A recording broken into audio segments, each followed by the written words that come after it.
Welcome back sa ating YouTube channel!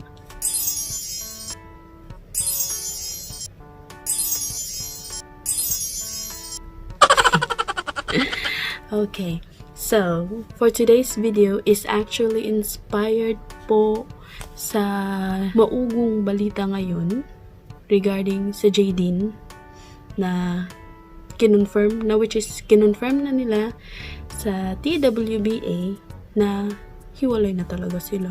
Aww. And unfortunately, it's a really bad news for me kasi I'm a big fan of Jaden talaga, as in talagang gustong-gusto ko talaga sila.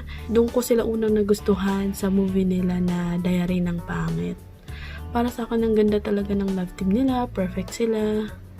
But then, all of a sudden, naghiwalay sila. Maririnig mo pa na ang reason ng hiwalayan nila is third party?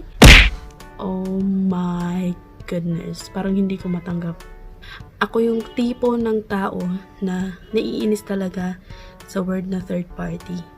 Sino ba naman ang hindi mabubwisit na bigla na lang ka maghihiwala ng jowa mo dahil may nahanap na siyang iba? Ibig sabihin, hindi ka sapat para sa kanya, nagsawa na siya sa'yo. Kung totoo man na naghiwalay ang Jaden dahil may third party si James Reid, ito lang masasabi ko. Hindi ako nalulungkot. More on, naiinis ako. I don't know kung totoo, pero sana hindi totoo lahat ng mga posts sa Facebook na nakikita ko about Jaden breakup. Ang kinocomment ko hindi sad face, kundi angry face. So, for today's makeup, it is actually inspired by that issue. Ang gagawin ko pong makeup ngayon is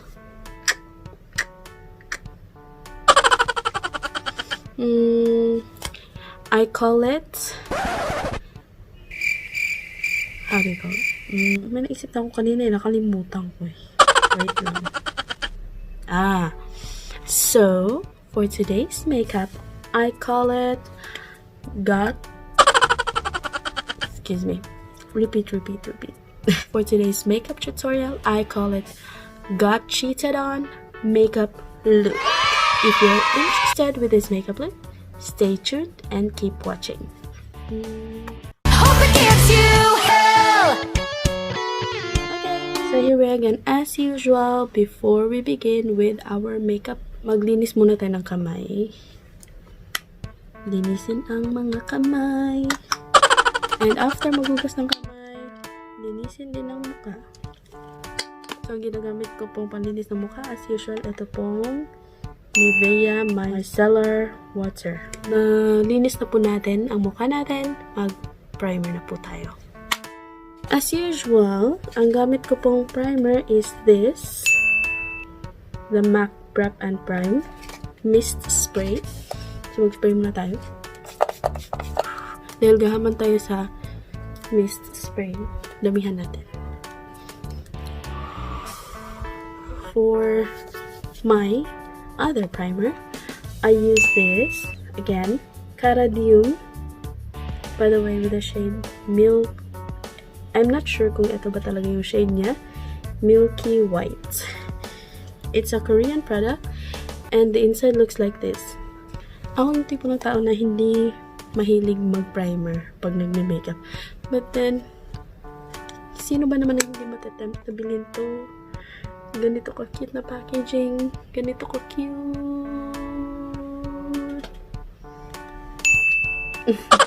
Kamukha ko siya actually. Diba? Kamukha ko siya. Bilugan ng mukha. Anyway.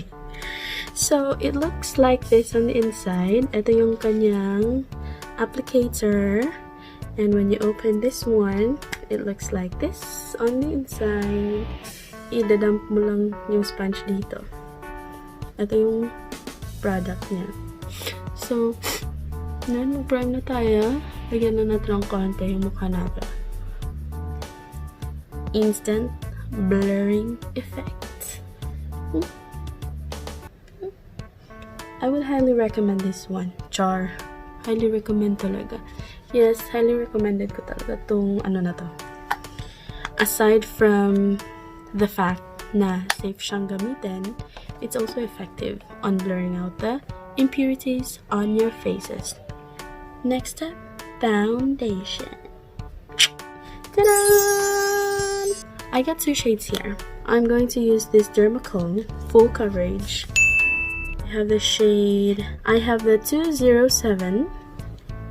This one, it's actually right here. And the 218. Kita niyo ba? Yes, that's it, the 218 shade. 207 is light, and 218 is a little bit darker. Actually, minimix ko silang dalawa para lang ma-achieve yung skin color. So, more on sa 218 ako, tas a little bit of 207. So, here's the lighter one is the 207, and the dark one is the 218. So, minimix ko lang silang dalawa. Applying this foundation, I'm going to use a foundation brush. It looks like this. This is from AOA, the F23. Once again. Tingnan nyo, ka-shade ko na ba? Let's see. We'll try. Acidic kasi yung face ko. So, pag bumibili ako ng foundation, yung binibili ko talaga is 1 shade lighter than my face. And this is not 1 shade lighter than my face. Tingnan nyo kung gaano siya kalayo sa aking mukha. So, pag acidic pala yung face ninyo, I would recommend buying a foundation that is 1 or 2 shades lighter than your skin tone. Kasi, nagde-deoxidize yung foundation sa skin nyo sa paglipas ng mga ilang minuto, ilang oras, nagiging dark siya. So, kung acidic yung face nyo at ang binili nyong foundation is exactly the same color ng inyong skin tone, mangyayari is, after a few minutes, magmumukha kayong negra. So, it is advisable to buy a shade, 1 shade or 2 shades lighter than your skin tone, para kapag nag-deoxidize siya, then, magiging ka-skin tone mo na yung foundation. Mukha akong matanda. And then, masyado siyang makapal, para lang mabawasan ng konti yung foundation sa mukha natin. Mag-dump tayo na. I-dump natin siya ng sponge.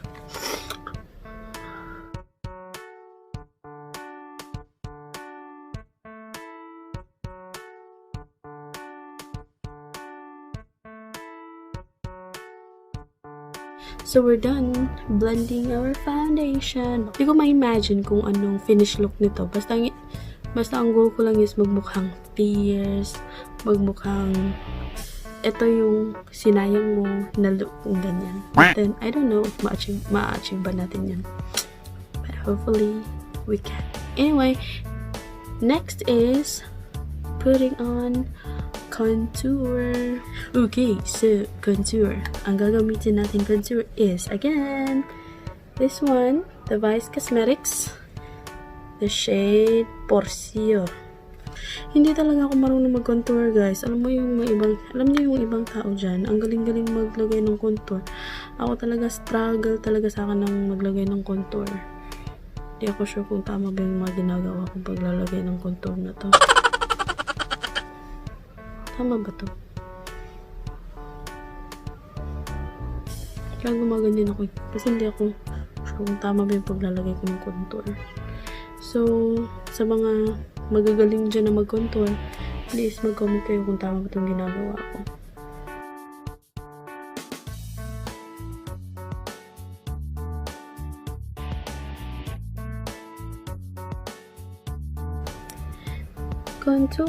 Contouring. Okay, after natin mag-contour is mag-bake tayo. Simply, yung foundation natin para mas magmukha siyang matte is i-bake natin siya with a loose powder At ang gamit kong loose powder is by Laura Mercier with the shade Translucent. And for our baking, again, I'm gonna be using this brush by AOA F21.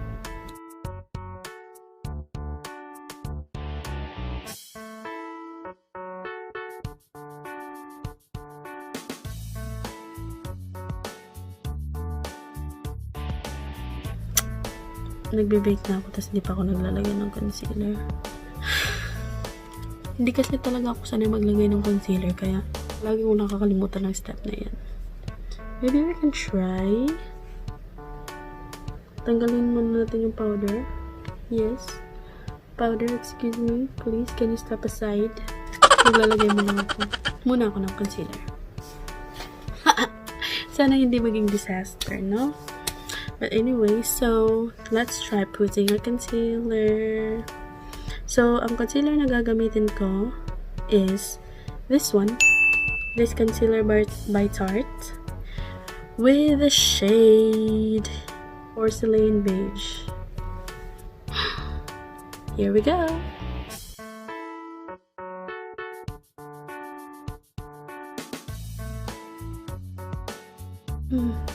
Wait lang.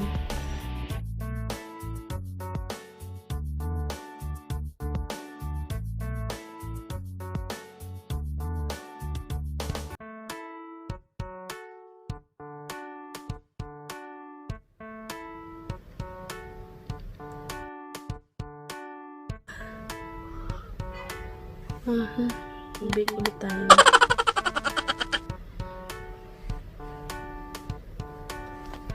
Ayan. Tap lang.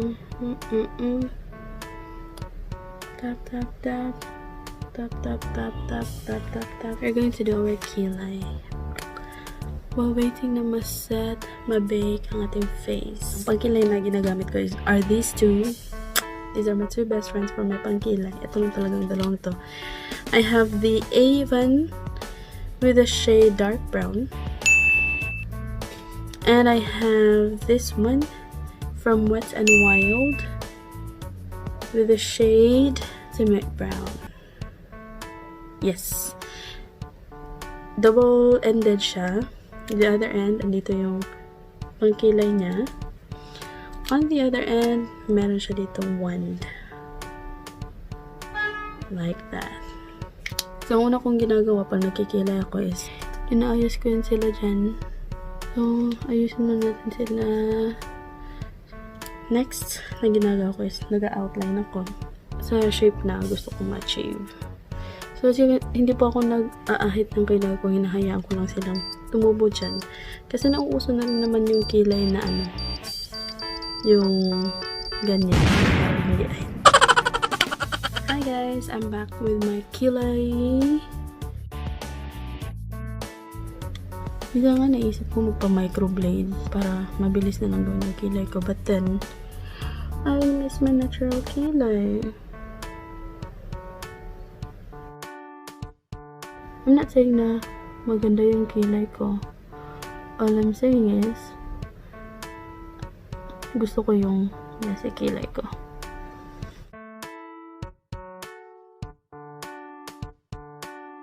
$80,000 impressions later. Would you please stop imitating me? It is starting to get very annoying.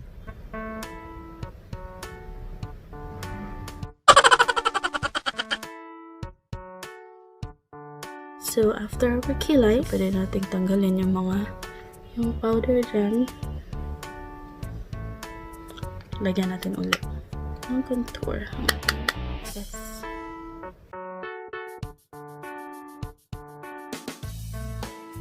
Okay, next step is eyeshadow. Okay, ang gagamitin ko pong eyeshadow is this one. Urban Decay Born to Run. And it looks like this on the inside. It has how many shades? 1, 2, 3, 4, 5, 6, 18 shades all in one palette. Okay, to start, let's use this brush by AOA, brush number E135. kukuha tayo ng transitioning color. So, I'm going to use the Demure. This one, right here. So, ilalagay ko siya dito on my outer crease.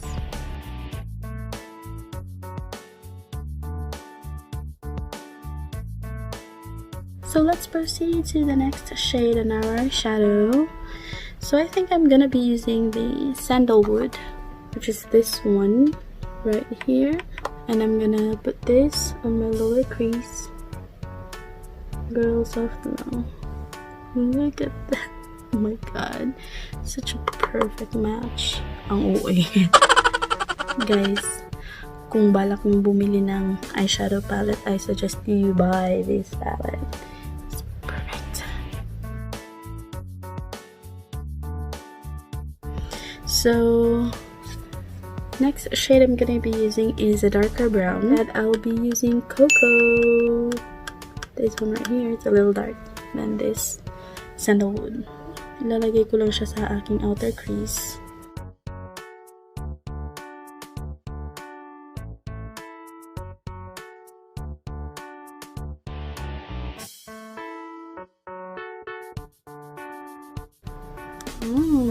I'm loving it. Di pa rin ako kontento sa pagiging dark dito. I want it really to be darker. Now, this time I'm gonna be using this palette by Urban Decay Born to Run. And I'm gonna be using the shade Good Is Gone. This one right over here. And it swatches like this, guys. So, ang gamit ko is this brush. It's a pencil brush and it doesn't have a number. But it just looks like this. Pointed siya. And they call it a pencil brush.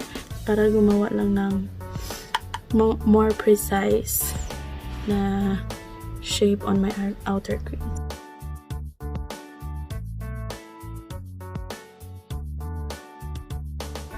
Yes! Well then, syempre, dahil may eyeshadow tayo sa taas, lagyan din natin ng eyeshadow ang baba.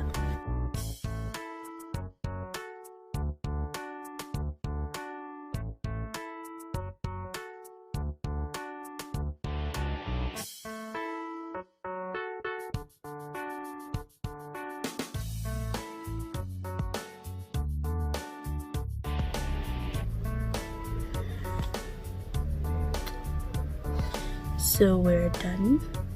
Actually not. We still need to fill in the color here. So I'm thinking maybe I'm gonna be using the shade.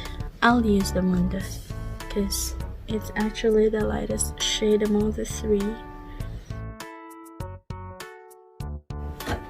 Now guys, we're back. Natapos ko na po maglagay ng liquid eyeliner sa aking mata. Ang ginamit ko pong liquid eyeliner is this one.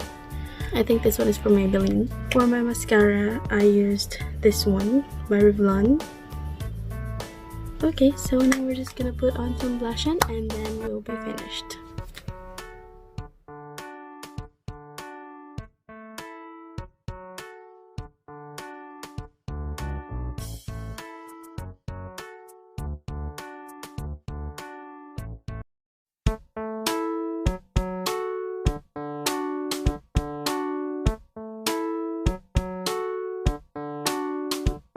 I wake up every evening with a big smile on my face, and it never feels out of place.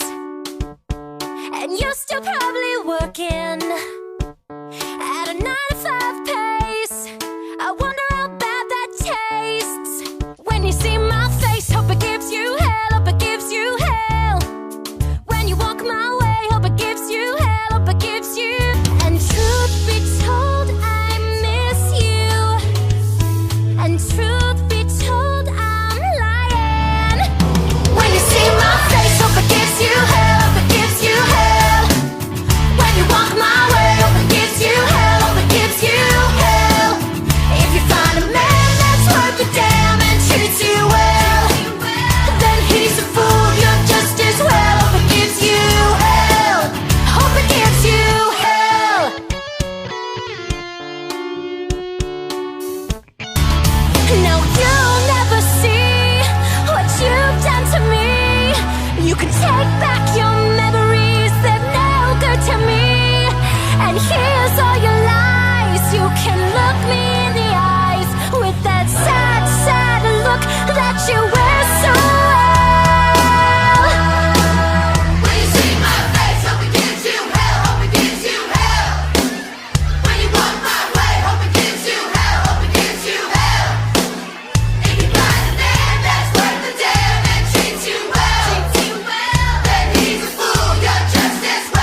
guys, so that's it.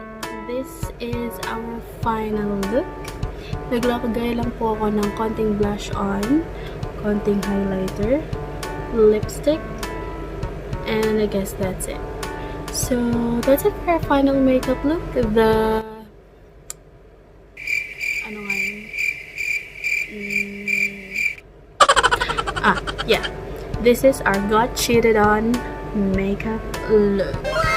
So sa mga niloko dyan, na mga jowa nila, sa mga hiniwalayan at ipinagpalit sa iba, girl, huwag kayong malungkot, huwag kayong magpakalosyang. Instead, glam up yourself, magpaganda kayo cause you deserve it. Char. Bitter.